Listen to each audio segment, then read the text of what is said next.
जय हिंद दोस्तों, स्वागत है आप सभी का एक बार फिर से BK study corner YouTube channel में। आइए आप सभी डीएलएड स्टूडेंट के लिए आपका अगला प्रैक्टिस सेट, शाम वाला प्रैक्टिस सेट 5/4/2024 का फर्स्ट शिफ्ट वाला पेपर है। तो प्रैक्टिस सेट 12 को हम लोग शुरुआत करते हैं, ठीक है। चलिए देखते हैं हिंदी को, और कॉपी पेन लेकर के बैठ जाइए, सेट लगाना शुरू कर दीजिए आप सभी लोग। पहला क्वेश्चन देखिएगा, हिंदी से कह रहा है, कहता है कि नाविक शब्द का संधि विच्छेद क्या हो जाएगा, बताइए।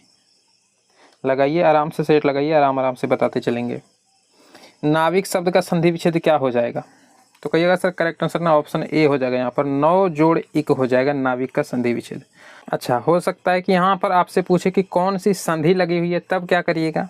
तो कहिएगा सर यहाँ पर है आयादी संधि। कैसे है समझिए, देखिए आयादी संधि का नियम कहता है कि यदि ए, ऐ, ओ या औ के बाद कोई भी अन्य स्वर वर्ण आ जाए, तो यहाँ पर देख रहे हैं हर सही आया है ना। इसके अलावा और भी कोई स्वर वर्ण आ जाए तो ए का क्या बन जाता है? तो ए का बन जाता है ऐ का क्या बन जाता है? आय। ओ का क्या बन जाता है? अब। और औ का क्या बन जाता है? आव। ठीक है, ये आयादी संधि का नियम कहता है। यहाँ पर देखिए क्या हुआ है, औ है, 9 में क्या है? औ लगा हुआ, यानी ये बना हुआ है, और औ के बाद कोई स्वर वर्ण आ रहा है तो यहाँ पर क्या बन जाएगा? आव बन जाएगा, इसलिए बन गया है नाविक। समझ गए ना? तो ये नियम क्या है? ये है सर आयादी संधि का नियम। तो यदि आपसे पूछा जाए यहाँ पर कौन सी संधि लगी हुई है, तो कहेंगे सर आयादी संधि लगी हुई है, और आपको संधि विच्छेद भी ध्यान रख करके चलना है। ठीक, आइए अगला क्वेश्चन देखिए। कहता है जिस शब्द का दूसरा पद प्रधान हो, कौन सा समास कहलाता है? तो जिसका दूसरा पद प्रधान हो उसको हम लोग तत्पुरुष समास कहते हैं। सिंपल है, याद रहेगा ना। अगला क्वेश्चन देखिए, कहता है सिर दर्द में बताइए कौन सा समास है भाई? सिर दर्द में कौन सा समास है? तो कहेंगे सर सिर दर्द में है तत्पुरुष समास। कैसे? जैसे सिर को हटाकर यहाँ पर कुछ और लगा सकते हैं, जैसे कमर दर्द बोल सकते हैं, पेट दर्द बोल सकते हैं। तो यहाँ पर दर्द जो ये शब्द है, उत्तर पद या लास्ट वाला पद वो प्रधान है। तो अभी तो बता, जो लास्ट वाला पद यदि प्रधान हो तो कौन सा समास कहते हैं? तत्पुरुष समास कहते हैं। अगला क्वेश्चन देखिए, गद्यांश वाला हम लोग पहले क्वेश्चन पढ़ेंगे। कहता है कि श्री कृष्ण क्यों आए थे, यही कह रहा है ना क्वेश्चन। तो थोड़ा सा गद्यांश पे नजर डाल लेते हैं, वही क्यों आया था। देखिए कहता है मैत्री की राह बताने को, सबको सुमार्ग पर लाने को, दुर्योधन को समझाने को, भीषण विध्वंस बचाने को, भगवान हस्तिनापुर आए और पांडव का संदेशा लाए। इसके बाद का लाइन आप पढ़िए ना पढ़िए, कोई दिक्कत नहीं है, यहीं पर आंसर मिल रहा है। देखिए क्या कहता है, मैत्री की राह बताने को यानी इस काम के लिए आया था, सबको सुमार्ग पर लाने को इस काम के लिए, दुर्योधन को समझाने को और भीषण विध्वंस बचाने को भगवान हस्तिनापुर आए। सवाल देखिए क्या कहता है, श्री कृष्ण क्यों आए थे? यहाँ पर देखिए सवाल, तो क्यों आए थे? दुर्योधन से मिलने, दुर्योधन को समझाने और युद्ध रोकने के लिए, धृतराष्ट्र को समझाने या हस्तिनापुर देखने के लिए। तो इसका सटीक आंसर क्या हो जाएगा? कहिएगा सर बी हो जाएगा, दुर्योधन को समझाने और युद्ध को रोकने के लिए, है ना। बाकी यदि आपको समझ में नहीं आया हो कि सर युद्ध रोकने के लिए ही एक्चुअल में आया था, तो पूरा लाइन पढ़िएगा तो और अच्छे से क्लियर हो जाएगा। बी आपका आंसर हो जाएगा। अगला क्वेश्चन देखिए, यहाँ पर क्या करेगा, ज्वाइंट सेक्रेटरी, है ना। ज्वाइंट सेक्रेटरी के लिए सही परिभाषिक शब्द क्या हो जाएगा? तो इसका राइट आंसर होगा ऑप्शन ए। कहेंगे सर ज्वाइंट सेक्रेटरी का हो जाएगा संयुक्त सचिव। ठीक है, अगला देखिए, कहता है कि प्रोबेशन का सही हिंदी परिभाषिक शब्द क्या हो जाएगा? प्रोबेशन मैंने बता चुके हैं आप सभी को, परिवीक्षा बोलते हैं उसको। ठीक है, आते हैं अगले क्वेश्चन पर। देखिए यहाँ पर क्या कह रहे हैं। अगला क्वेश्चन आपका कहते हैं निम्नलिखित में से कौन सा शब्द जो कि समूहवाचक संज्ञा का उदाहरण नहीं है, बताइए। समूहवाचक संज्ञा का उदाहरण नहीं है, यानी 3 तो इसमें है। कहेंगे सर दल, हाँ दल समूहवाचक संज्ञा है, कई सारे लोग इसमें शामिल होते हैं। सभा भी उसी प्रकार से, और गिरोह भी वही है ना। सैनिक नहीं हो जाएगा। सैनिक कौन सा संज्ञा है? तो आप सभी को पता होगा, सैनिक है सर जातिवाचक संज्ञा, है ना। कौन सा संज्ञा है? जातिवाचक। माने सैनिक बोलने के बाद संपूर्ण सैनिक जाति का बोध होता है। सैनिक मतलब सिर्फ ये नहीं कहेंगे कि एक सैनिक। सैनिक बोलेंगे तो इसका मतलब कितना सैनिक है ये हम बोल तो नहीं सकते। सैनिक माने संपूर्ण सैनिक, है ना। तो संपूर्ण सैनिक जाति का बोध होता है, इसको जातिवाचक संज्ञा बोलेंगे। बाकी ये सब तो है समूहवाचक ही। कह रहा था कौन सा नहीं है, तो डी हो जाएगा यहाँ पर आपका आंसर। ठीक, अगला क्वेश्चन देखिए, यहाँ पर समझिए। कहता है कि पंडित जवाहरलाल बच्चों के प्रिय थे, वाक्य में व्यक्तिवाचक संज्ञा बताइए। तो भाई यहाँ पर व्यक्ति कौन है? व्यक्ति के नाम को ही तो व्यक्तिवाचक संज्ञा बोल देंगे ना। जवाहरलाल हो जाएगा यहाँ पर, है तो कह रहा है तो पंडित जवाहरलाल। आंसर क्या होगा आपका? ऑप्शन ए यही है, व्यक्तिवाचक संज्ञा। अगला क्वेश्चन देखिएगा, यहाँ पर कह रहा है कलेजा ठंडा होना मुहावरे का अर्थ क्या होगा, बताइए। ठंडा पानी पीना, ठंडा मलाई खाना, असंतुष्ट होना या संतोष होना। तो कलेजा ठंडा होना माने क्या हो जाता है? संतोष हो जाना, है ना। कलेजा ठंडा गया, संतोष हो गया, ए आंसर होगा। इनमें से कौन सा वाक्य अशुद्ध है? 3 इसमें शुद्ध है, 1 अशुद्ध है, पहचानिए। मेरे को बाजार जाना है, धान की फसल तैयार है, मोर के पंख सुंदर होते हैं, उसके शरीर पर घाव है। देखिए यहाँ पर सबसे सटीक आंसर हो जाएगा अशुद्ध वाला, ए है। मेरे को बाजार जाना है नहीं, क्या बोल सकते हैं कि मुझे बाजार जाना है, यहाँ मेरे को शब्द नहीं आएगा, तो आंसर ए हो जाएगा आपका। अगला क्वेश्चन देखिएगा, यहाँ पर कह रहा है उत्तर से दक्षिण तक एक लंबा रास्ता जाता है, काले शब्द में कौन सा पदबंध है, यानी इसमें कौन सा पदबंध है। तो देखिए जैसे ही दिशा वगैरह आ जाए ना, एक बार और आपको क्लास में बताए थे पिछले क्लास में, जहाँ दिशा वगैरह आ जाए ना वहाँ पर आपको क्रिया विशेषण पदबंध लगाना है। यहाँ पर क्या है उत्तर से दक्षिण, एक प्रकार से हम बोल सकते हैं स्थान निर्धारित करने के लिए बोला गया होगा है ना, कि उत्तर से दक्षिण तक बोल तो रहा है कि एक लंबा रास्ता, एक प्रकार से स्थान ही तो है, तो स्थानवाचक क्रिया विशेषण उसको बोलते हैं। करेक्ट आंसर क्या होगा, डी, ये ध्यान रखिएगा। ठीक, आइए अगला क्वेश्चन समझ लीजिए। कहता है जिस वाक्य में भाव की प्रधानता होती है, तो कौन सा वाची हो जाएगा, भाव की प्रधानता होती है तो उसको भाववाची बोलते हैं ना। चलिए बी आंसर होगा। निम्न में कौन सा वाक्य शुद्ध है, 3 अशुद्ध है, इसमें शुद्ध कौन सा है, पहचानिए। पिता का उत्तरदायित्व पुत्र पर होता है, मैंने श्रीमती शांति जी से वार्ता की, अज्ञेय जी ने अपनी कविता स्वयं आप पढ़कर सुनाई। अच्छा, तब शायद वह अवश्य आएगा। तो शुद्ध यहाँ पर पहचानना है भाई। देखिए नीचे से ही हम कन्फ्यूजन आपका क्लियर करते जाते हैं। तब शायद वह अवश्य आएगा, तो शायद कह रहे हैं और फिर कहते हैं कि अवश्य आएगा। भाई एक चीज़ पर अड़े रहिए ना, कि तब वह अवश्य आएगा या तब शायद वह आएगा, कोई एक ही चीज़ बोल सकते हैं, दोनों तो बोल नहीं सकते हैं। शायद और अवश्य दोनों तो एक दूसरे के अपोजिट वर्ड हो जाते हैं। अगला कहता है अज्ञेय जी ने अपनी कविता स्वयं आप पढ़कर सुनाई, स्वयं नहीं बोलेंगे, क्या बोलेंगे, अपने आप पढ़कर सुनाई, ये बोल सकते हैं। मैंने श्रीमती शांति जी से वार्ता की, यहाँ पर देखिए लगेगा सर शुद्ध ही तो है, देखिए शुद्ध नहीं, ये भी गलत है। मैंने श्रीमती शांति से वार्ता की, श्रीमती शांति से वार्ता, या फिर आप ये कह लीजिए कि मैंने शांति जी से वार्ता की। आप एक ही इज्जत दे सकते हैं किसी को एक बार, यानी एक लाइन में कोई एक ही सम्मानजनक शब्द आप यूज कर सकते हैं। जैसे श्रीमती कह दीजिए तो फिर जी आपको नहीं लगाना है, और यदि जी कह रहे हैं तो फिर श्रीमती मत लगाइए, दोनों एक साथ नहीं बोल सकते हैं, व्याकरण की दृष्टि से ये गलत है। तो फिर आंसर बच गया कौन सा, कहेंगे सर ए बिल्कुल सही है। पिता का उत्तरदायित्व पुत्र पर होता है ना, पिता का जितना भी कार्यभार होता है किसके ऊपर होता है, पुत्र के ऊपर ही तो होता है ना, तो ऑप्शन ए हो जाएगा। एक और इस प्रकार से लाइन बनता है कि पिता का उत्तराधिकारी पुत्र ही होता है, तो वो एक अलग लाइन है, ये भी शुद्ध ही है, समझ गए ना, तो ए यहाँ पर आंसर हो जाएगा। अगला क्वेश्चन समझिए, कहता है कि व्यंजना शब्द शक्ति से जो अर्थ निकलता है क्या कहते हैं, लगाइए, बता चुके हैं ये सब। तो कहिएगा सर उस शब्द शक्ति को या उस अर्थ को हम क्या बोलते हैं, व्यंग बोलते हैं।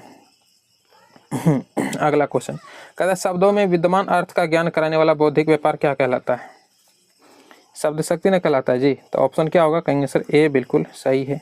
अगले क्वेश्चन पर आ जाइए।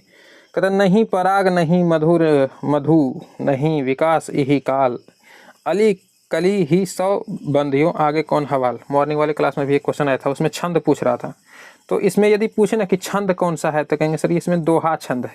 यहाँ पर क्या पूछ रहा है, अलंकार कौन सा है, तो अलंकार भी ध्यान रखिएगा, ये वाला लाइन जैसा ही आ जाए ना तो कहिएगा अन्योक्ति अलंकार है यहाँ पर। और एक और इसमें रस भी पूछा जाता है, तो यदि आपसे पूछा जाए रस कौन सा है, तो यहाँ पर है श्रृंगार का रस। कौन सा रस, श्रृंगार रस। श्रृंगार रस क्यों, माने यहाँ पर ना इस लाइन में आप जब इसका अर्थ समझिएगा तो इसमें राजा रानी की प्रेम प्रसंग का चर्चा किया गया है इसमें, तो श्रृंगार रस, तो जाहिर सा बात है कि भाई श्रृंगार रस ही होगा, प्रेम प्रसंग में तो श्रृंगार रस ही होता है। तो ये तीनों चीज़ आप उसका ध्यान रखिएगा, ठीक है। अगला क्वेश्चन कहता है काली घटा का घमंड घटा, इसमें कौन सा अलंकार है। तो यहाँ पर घटा घटा 2 बार आया, देखिए काली घटा घमंड घटा, तो इस घटा का मतलब क्या हो रहा है, काली घटा माने यहाँ पर बादल हो रहा है, इसका मतलब है ना, और यहाँ पर घटा का मतलब क्या हो रहा है, मतलब कम हो जाना है ना। तो घटा घटा शब्द 2 बार यूज हुआ है, लेकिन दोनों बार अर्थ अलग है। कौन सा अलंकार होगा बता चुके हैं, कहिएगा सर जी यमक अलंकार हो जाएगा। अगला क्वेश्चन समझिए, कहते तुमने अनजाने वह पीड़ा छवि के सर से दूर भगा दी, कौन सा अलंकार होगा। यहाँ पर देखिए पीड़ा का तुलना छवि से किया गया, पीड़ा माने हो रहा है दुख, पीड़ा माने क्या हो गया दुख, और छवि माने हो गया चेहरा, चेहरा कह लीजिए या फिर सुंदरता कह लीजिए ना, तो पीड़ा की तुलना छवि से किया गया है, कौन सा अलंकार होगा, बिल्कुल कहिएगा सर यहाँ पर रूपक अलंकार हो जाएगा। अगला क्वेश्चन समझिए, कहता है कि जितने कष्ट कंटक में है, और क्या कहता है, जिनका जीवन सुमन खिला, गौरव ग्रंथ उन्हें उतना ही यत्र तत्र सर्वत्र मिला। वाह, अलंकार बताइए भाई यहाँ पर। तो यहाँ पर भी होगा रूपक अलंकार। देखिए यहाँ पर ये शब्द आपको दिख रहा है कष्ट कंटक, माने कष्ट का तुलना किससे किया गया, कांटा से किया गया, कष्ट कांटे के समान होता है। तो करेक्ट आंसर क्या होगा कहिएगा सर, रूपक अलंकार हो जाएगा, यूपक नहीं रूपक, है ना। देखिएगा यहाँ पर कह रहे हैं नील परिधान बीच सुकुमारी, खुल रहा था मृदुल अधखुला अंग, खिला हो ज्यों बिजली का फूल, मेघवन बीच गुलाबी रंग। कौन सा अलंकार है बताइए। तो कहिएगा सर यहाँ पर हो जाएगा ना उत्प्रेक्षा अलंकार। कैसे, एक शब्द सर हम लोग को मिल गया है यहाँ पर ज्यों, और ज्यों त्यों ये सब शब्द सर ज्यों, जनहूँ, मानो, मनहूँ, ये सब शब्द सर उत्प्रेक्षा में ही आता है। अगला क्वेश्चन देख लीजिए, कहते हैं न खुदा ही मिला न विशाले सनम, न इधर के रहे न उधर के रहे। कौन सी, इस पंक्ति में कौन सा अलंकार है। तो कहिएगा सर यहाँ पर है विरोधाभास अलंकार। कैसे भाई, ना ना ना ना ना, अरे कितनी बार यूज हुआ है देख रहे हैं, है ना। तो करेक्ट आंसर क्या होगा कहेंगे सर, ऑप्शन ए।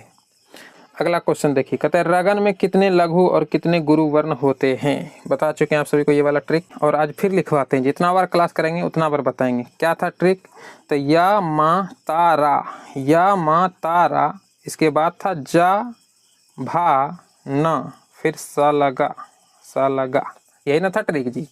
तो अब यहाँ पर देखिए क्या करें, कहता है रगन में बताइए कितने लघु और कितने गुरु वर्ण है। तो रा कहाँ पर मिल रहा है कहेंगे सर यहाँ पर मिल रहा है, यहाँ से 3 को पकड़िए, यहाँ से 3 को पकड़ के चलना है। तो रा में रॉ में सर आकर लगा हुआ है, यानी बड़ी मात्रा है, तो इसको बोलेंगे गुरुवर्ण। गुरुवर्ण को हम लोग इससे डिनोट करते हैं। जौ में सर आकर वगैरह नहीं लगा है, तो यहाँ पर ये वाला लगाएंगे। भाव में सर वापस से आकर लगा हुआ है, तो यहाँ पर वापस ये लगाएंगे। यानी 2 इसमें लघु होता है, 1 गुरु होता है, पहले गुरु फिर लघु फिर गुरु। तो करेक्ट आंसर क्या हो जाएगा इस प्रकार से, देखिए कहाँ पर है कहेंगे सर ऑप्शन ए में ही दिख रहा है ना, गुरु लघु गुरु वर्ण होते हैं रगन में। तो ये वाला ट्रिक आप ध्यान रखिएगा, जिसका पूछेगा उससे 3 को पकड़ के देख लेना है किस में लघु है किस में गुरु वर्ण है। आइए कहते हैं वंशस्थ क्या है। वंशस्थ क्या है कहिएगा सर, ये है एक प्रकार का वर्णिक छंद। वंशस्थ क्या है, वर्णिक छंद है। साहित्य दर्पण नामक ग्रंथ के रचयिता कौन है, रचयिताकार, हाँ रचयिता कौन है, या रचयिताकार कह लीजिए की बात है। करेक्ट आंसर क्या होगा कहेंगे सर बी हो जाएगा, ठीक है, आचार्य विश्वनाथ जी है। चलिए अगले क्वेश्चन पर आ जाइए, और लास्ट क्वेश्चन आपका हिंदी का। कहता है नहीं पराग नहीं मधुर नहीं विकास नहीं काल, अली कली ही 100 बिंदियों आगे कौन हवाल। कौन सा रस है, रस अभी बता दिए हैं इसमें ना, कौन सा रस होता है, श्रृंगार रस होता है, ठीक है ना। तो रस श्रृंगार हो जाएगा। और आपका पूछेगा यदि छंद कौन सा है, तो दोहा छंद हो जाएगा।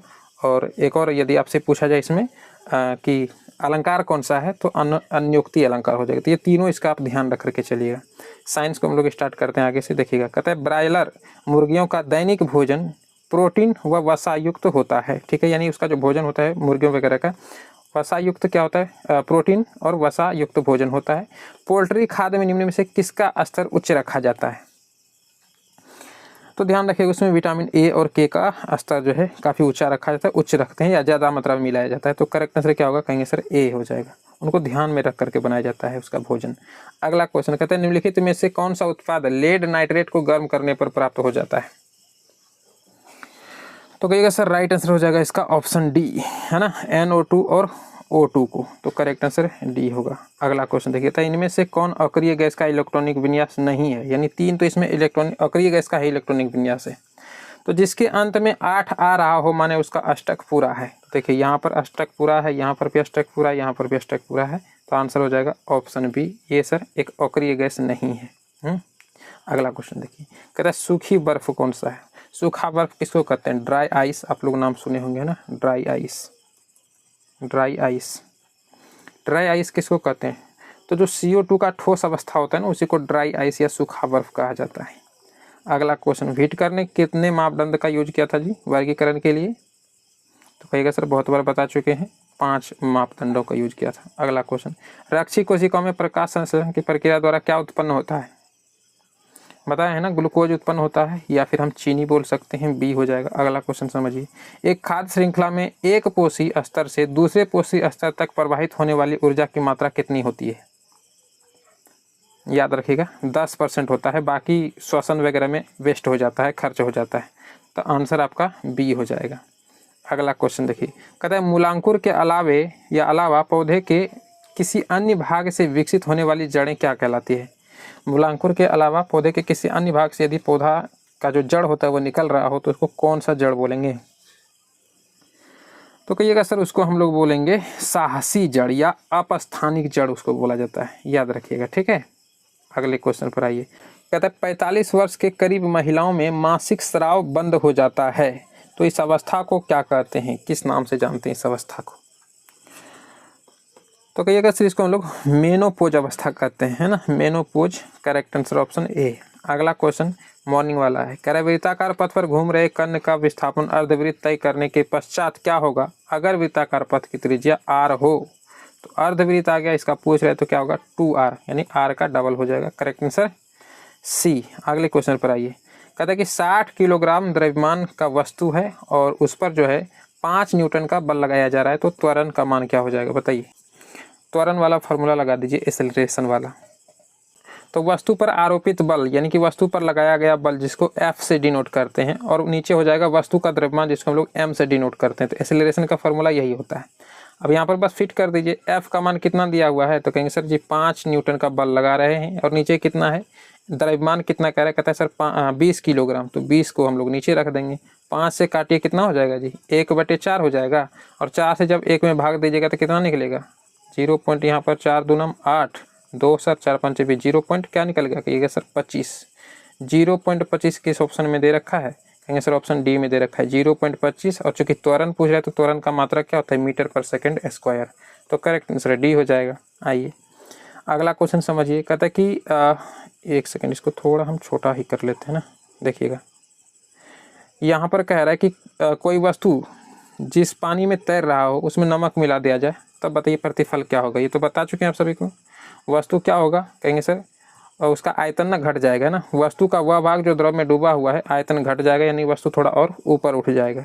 सी आपका आंसर हो जाएगा। आइए अगला क्वेश्चन। कहता है वह दूरी जो संपीड़न या विरलन प्रति इकाई समय तय करता है क्या कहलाता है? तो ध्वनि की गति उसको कहते हैं, उस दूरी को क्या कहते हैं? ध्वनि की गति। करेक्ट आंसर बी होगा। अगला क्वेश्चन कहता है दक्षिण भारत के तटवर्ती क्षेत्र में जाड़े के दिनों में भी वर्षा जो होती है वह उसका मुख्य वजह क्या है? तो बता चुके हैं क्या होता है, लौटती मानसून। अगला क्वेश्चन समझिए, देखिएगा यहाँ पर कह रहा है दिए गए पानी के नमूने में गंध यौगिकों की सांद्रता निर्धारित करने के लिए इनमें से किस तकनीक का उपयोग किया जाता है? तो कहिएगा सर जी इसका नाम है स्ट्रिपिंग। तकनीक का नाम क्या है? स्ट्रिपिंग। अगला क्वेश्चन इनमें से कौन सा इन सीटू संरक्षण स्थल नहीं है? अच्छा, इन सीटू संरक्षण स्थल का मतलब क्या समझते हैं? तो ऐसा स्थल समझिएगा, कोई भी ऐसा जीवित संसाधन, यानी जहाँ पर जीव जंतु रहता है तो जीवित संसाधन उसको बोलेंगे। तो कोई भी ऐसा जीवित संसाधन जो कि उसके प्राकृतिक पारिस्थितिकी तंत्र को बनाए रखे, है ना, और उसके बाद जो है उसका हम लोग संरक्षण करें। मतलब जो जिस पारिस्थितिकी तंत्र में वो रह रहा है जीव, उसके पारिस्थितिकी तंत्र को हम बनाए रखते हुए भी उसका संरक्षण, उन्हें हम संरक्षण प्रदान करें, सुरक्षा उनको प्रदान करें, तो वही कहलाता है इन सीटू संरक्षण। समझ गए? तो कहता है इन सीटू संरक्षण स्थल इनमें कौन सा नहीं है? तो जीवन मंडल रिजर्व ये इन सीटू के ही अंतर्गत आते हैं। अभ्यारण्य हो गया उन्हीं के अंतर्गत आते हैं। राष्ट्रीय उद्यान, इन सब तो देखिएगा उसका पारिस्थितिकी तंत्र जो है बनाया हुआ ही रहता है, ऐसा थोड़ी कि उसका कुछ अलग होता है तो अलग जगह ले जाकर के उसका हम उपचार करते हैं। लेकिन प्राणी उद्यान जितने भी होते हैं इसमें क्या होता है, जैसे ही कोई संकटग्रस्त जीव जो होता है उसको मानव निर्मित हॉस्पिटल वगैरह में ले जाकर के उसका इलाज कराया जाता है। तो करेक्ट आंसर हो जाएगा ऑप्शन बी। इसका सबसे सटीक आंसर प्राणी उद्यान ही हो जाएगा, इन सीटू के अंतर्गत ये नहीं आते हैं। ठीक, अगला क्वेश्चन कहता है पेट्रोलियम किन चट्टानों में मिलता है? पेट्रोलियम किन चट्टानों में मिलता है? तो याद रखिएगा परतदार चट्टानों में मिलता है पेट्रोलियम। ठीक है, अगला क्वेश्चन कहता है विद्युत हीटर विद्युत धारा के किस प्रभाव पर कार्य करती है? विद्युत हीटर, तो याद रखिएगा ना ये जो कार्य करता है उष्मी प्रभाव पर कार्य करता है। ठीक है, विद्युत हीटर। अगला क्वेश्चन समझिए, कह रहा है कि चुंबकीय ध्रुव की प्रबलता का एसआई मात्रक क्या हो जाता है? चुंबकीय ध्रुव की प्रबलता का एसआई मात्रक, तो कहिएगा सर इसका करेक्ट आंसर हो जाएगा ऑप्शन बी। याद रखिएगा एम्पियर मीटर होता है। अच्छा, किसका किसका कह रहा है? चुंबकीय ध्रुव की प्रबलता का एसआई मात्रक। आपसे हो सकता है, यहाँ तो प्रबलता वाला पूछा है चुंबकीय ध्रुव की प्रबलता, आपसे पूछेगा चुंबकीय क्षेत्र का एसआई मात्रक बताइए। तो लिखिए एक तरफ से, यदि नोटबुक बना रहे तो वहाँ पर लिख लीजिए कहीं पर। चुंबकीय क्षेत्र का यदि एसआई मात्रक पूछा जाए तो कहेंगे सर वेबर। वेबर नहीं होता है, वेबर होता है। वेबर प्रति मीटर, स्क्वायर होता है। ठीक है, ये किसका हो जाएगा, चुंबकीय क्षेत्र का एसआई मात्रक। यदि चुंबकीय फ्लक्स का एसआई मात्रक पूछा जाए तो सिर्फ वेबर होगा, सिर्फ वेबर। और यदि चुंबकीय धारिता का एसआई मात्रक पूछा जाए तब क्या होता है, तो फैराडे। आप सभी लोग पढ़े होंगे क्लास 11th या 12th में मेरे ख्याल से पढ़े होंगे, तो फैराडे।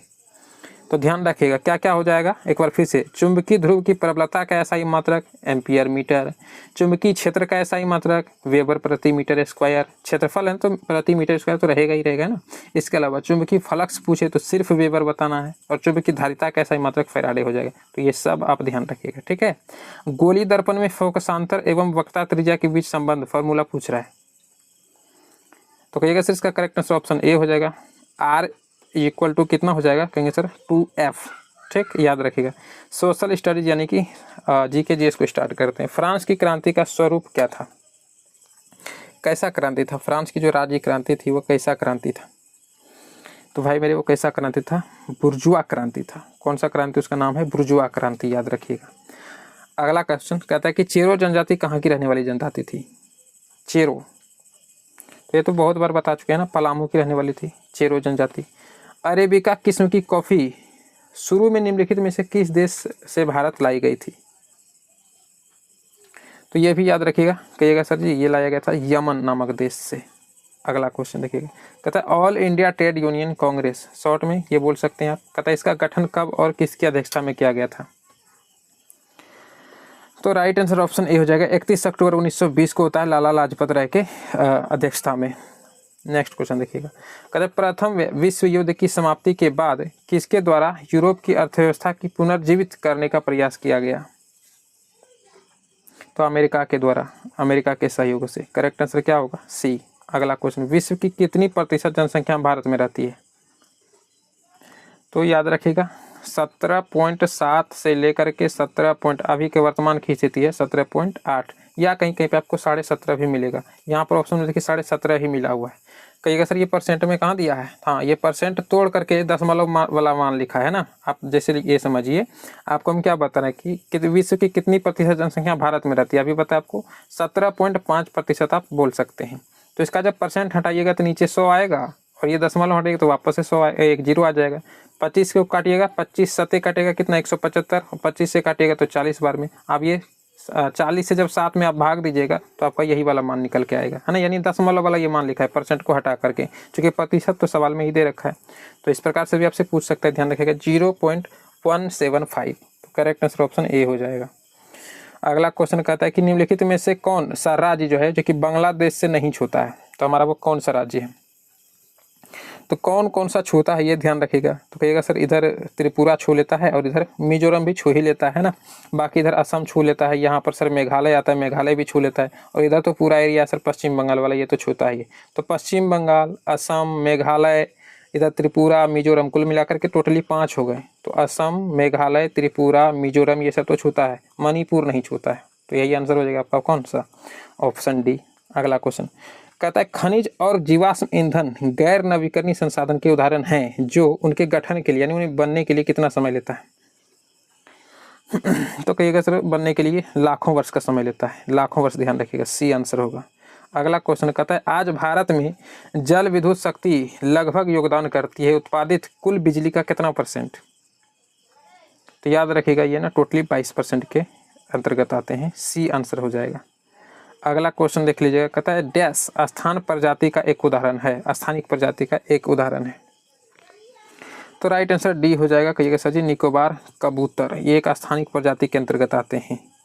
अगला क्वेश्चन कहता है ऊर्जा के गैर पारंपरिक स्रोत कौन सा है इनमें, गैर पारंपरिक कह रहा है, तो करेक्ट आंसर क्या होगा, कहिएगा सर जी बी हो जाएगा। अक्षय ऊर्जा को ऊर्जा के गैर पारंपरिक स्रोत के अंतर्गत हम लोग रखते हैं।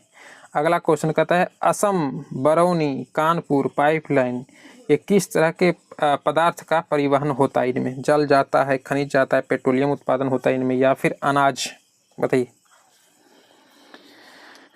उत्पादन नहीं बोलेंगे, उत्पाद बोलेंगे, पेट्रोलियम उत्पाद, उत्पादन बोल दिए क्या, तो इसका राइट आंसर ऑप्शन बी हो जाएगा। कहेंगे सर जी पेट्रोलियम उत्पाद ही हो जाएगा ना, पेट्रोलियम का रास्ता, ये बी आंसर होगा।